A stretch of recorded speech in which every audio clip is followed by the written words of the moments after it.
Good morning, guys. Welcome back to the Finicky channel. I know it's been a while since I've posted.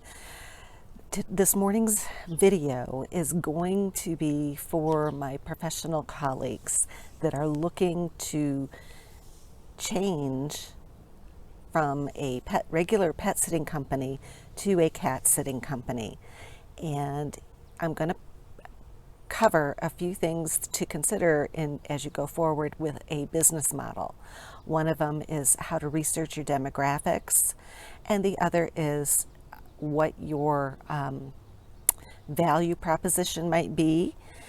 And check my notes. Yes, I have notes.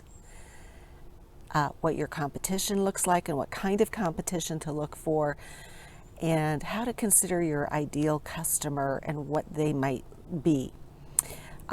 This morning I am out here in my garden doing the recording, so if you hear cars in the background like we do right now, or you hear a really loud bird singing, that's the wren. And Mr. and Mrs. Wren have a nest built in the wren box just off screen here. So if you hear them, they're really loud. So let's get to it. Let's talk about some of this stuff. Back in 2019, just so you know where my history is, back in 2019, I decided to go become a cat sitting company. I had run and operated as a dog walking company for a dog walking pet sitting company for a number of years.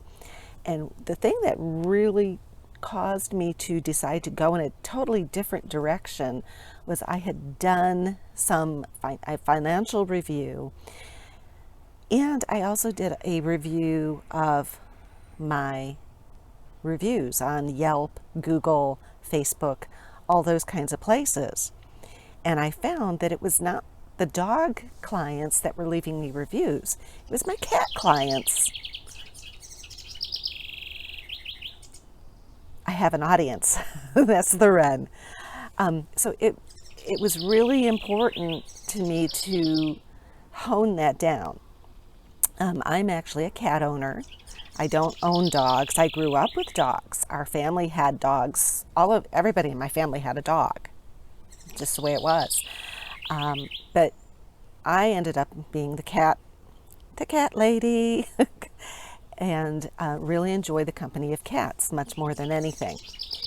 So in 2019, when I decided to make this leap of faith to change my entire business, I sat down and did some calculations, looked at the financials, looked at the reviews, looked for, at that time, I was already 90% cats. So dropping 10% of my business, I thought, it's not 10% sounds like a big number, but it really wasn't that big of a number when I ran my numbers, that it was financially doable, and that I realized that there might be a growth year in there as I branched out into a niche market. The other thing that I did was when I did my overview of the reviews is I really looked at what my clients were saying. You know, was it she's on time, she's dependable, all that kind of stuff, or were they saying something else?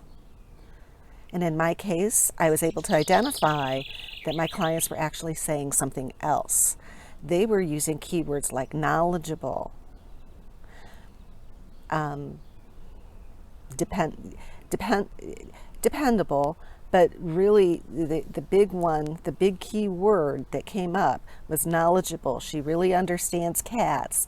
She really gets cat behavior, all those kinds of things. So if you're transitioning from a pet sitting company to a cat sitting company, take a look at your reviews, pull out those words that your clients are actually saying, because those are going to be your marketing words going forward. So when you decide to switch, you have to select your business model. It's really important to do that. If you are going to be someone who is going to take on a lot of clients and want to have staff, that kind of scenario, then you really want to be reaching out to some of the really good business coaches out there in the pet sitting world. They may be dog focused, but a lot of the basics that they tell you to do, you're going to still need to do in a cat sitting business. Things like an accountant, a lawyer, maybe an HR support person, that kind of stuff. If you're a solo sitter like I am, well, I wasn't at the time, but I am now post COVID, those things are, I've decided I like being solo. I have more control over it. If you are a cat sitter, professional cat sitter already, you know that professional cat sitters often know far more than basic cat first aid. We know a lot more than that. Now he's over here. He's serenading us today. So those are things that you're going to want to look at. And you don't want to lose touch with your dog sitting and dog walking colleagues, because they're going to be a source of referrals for you as well. You want to do the competitive analysis and what values you're going to bring to the market. And that's where that overview of your current reviews comes into play. I do have notes. So if you see me looking off the screen, that's why I do have notes. These are things I did to transition my business. You want to look at your demographics in the area. You want to take a look at the other companies, and then you want to familiarize yourself with your own skills and values that you are bringing to the industry. In my case, I was bringing a lot of cat and behavior knowledge to the industry, to my clients. Your skills might be slightly different. I have a really good colleague. I don't want to call her a colleague. She's actually a networking business acquaintance. And she said something to me that has stuck with me. And I'm going to read it to you. Her name is Charmin Soder. She's very old. She's a very old businesswoman. But she said to me, having a high density of service providers is not a negative thing. It indicates that the demand exists. So if the demand exists, then the question becomes, what are your clients looking for? What does your client avatar look like? So your initial exercise really should be to break out your service areas, look at your population total for each service area. Look at, sitting in the garden, allergies and wrens. You want to break it out into your service areas. Look at your population totals for each service area. Look at how many dog owners are there. You can find that by just probably looking at your dog licensing website. Cat owners might be a little more difficult, so you may need to be a little more savvy about that. How many cat owners are in an area? A good way to figure that out is oftentimes through social media, and to look in your area and see if you have social media groups dedicated to cats. For instance, we have Cam's Corners has a cat group. There's Weirdo Cat Lovers of Cleveland. There's a number of cat rescues that are on social media. Again, that's a good way to gauge how many cat owners you might find in a particular area. So going forward, that would be a marketing thing, knowing that, if I target Cam's Corner area, there's a good chance I'm going to run into a whole lot of very savvy, very intelligent, willing to spend a little more money than the typical cat visit. That's going to be a good client avatar to go after. You're going to want to log into Rover and see if you can log into WAG and see how many cat sitters or how many sitters from those platforms are in a service area. Again, that will tell you density. And then you want to look at your competition. And this is where I think a lot of pet sitters and cat sitters get hung up, is they start out looking at these great big companies and they don't dig too deep. But you want to, when you're looking at those big companies, take a look. Are they making options for a cat call? Are they making an option for overnight cat sitters as well as dog sitters? Airport, that big roar, airport. So those are things you're going to want to consider. You want to take a look at. And not totally, don't get blown away just because they're a big company. You're going to want to take a look at that as a cat sitter, as a niche within the pet industry. You really want to sharpen your focus of what you bring to the market, what value you're going to bring. What are you going to do that's actually different or better than the next guy? So when you look at your competition, look at the name that they're using, look at their services that they're offered, what are their key features and specializations that they offer. Who is their target market? Can you tell from their website? Does it look like, oh, we're everybody's pet sitter, or are they going after a different niche within your market? And then go through their website and see if you can figure out what their keywords are. A lot of times I will use SpyFu for free, their free version, and I will put a website in there just to see what keywords they're using. What are their top keywords? That's all I really want to know. And are they crossing with my website? So again, those are, you can do that. And I would do at least 3 competitors in your area. Maybe do a large one, a large company, a medium-sized company, and then a smaller company. And if there are other cat sitters in the area, again, those you do want to look at really closely.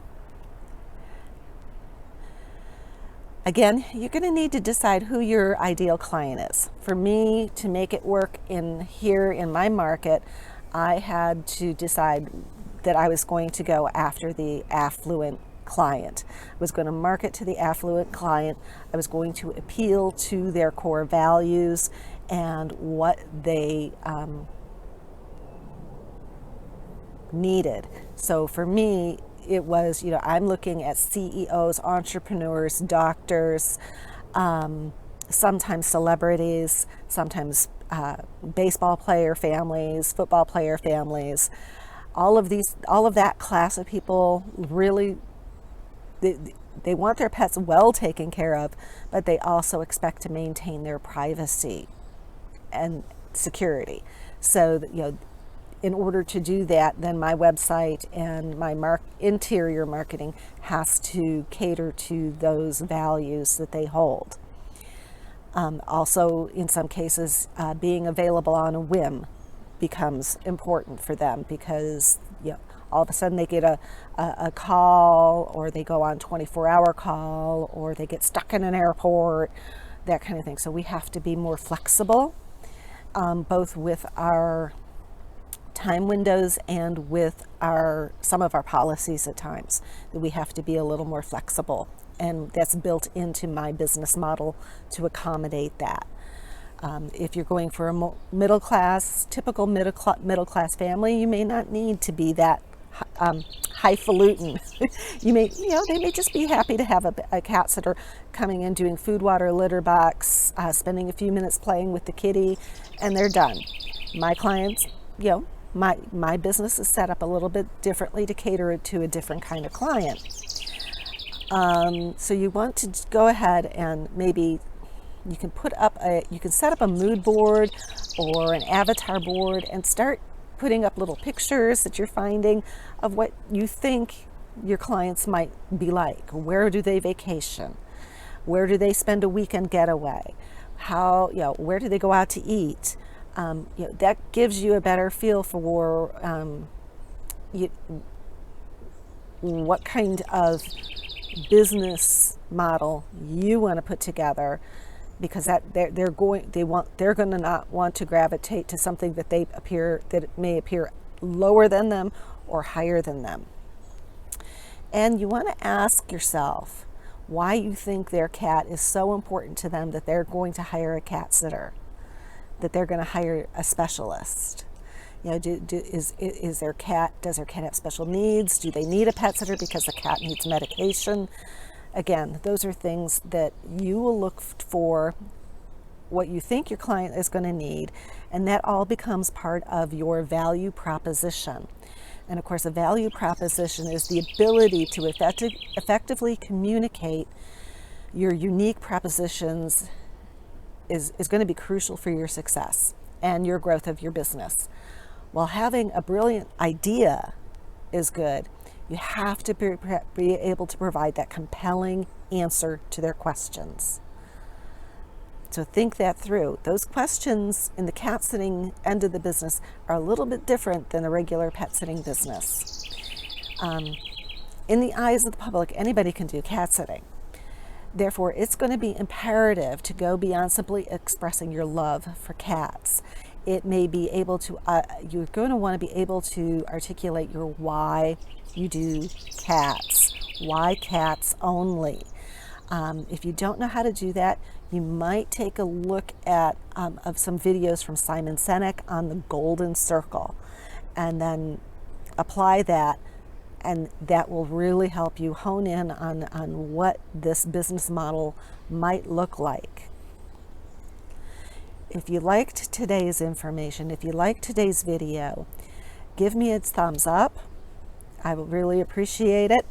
And down below in the description, I'll be posting up access to a PDF file and a little mini workbook for free. You don't need to do anything to get it. It doesn't cost you a thing, but it will really cover some of the stuff I talked about today. That's it. Thank you, and you have a purring great day.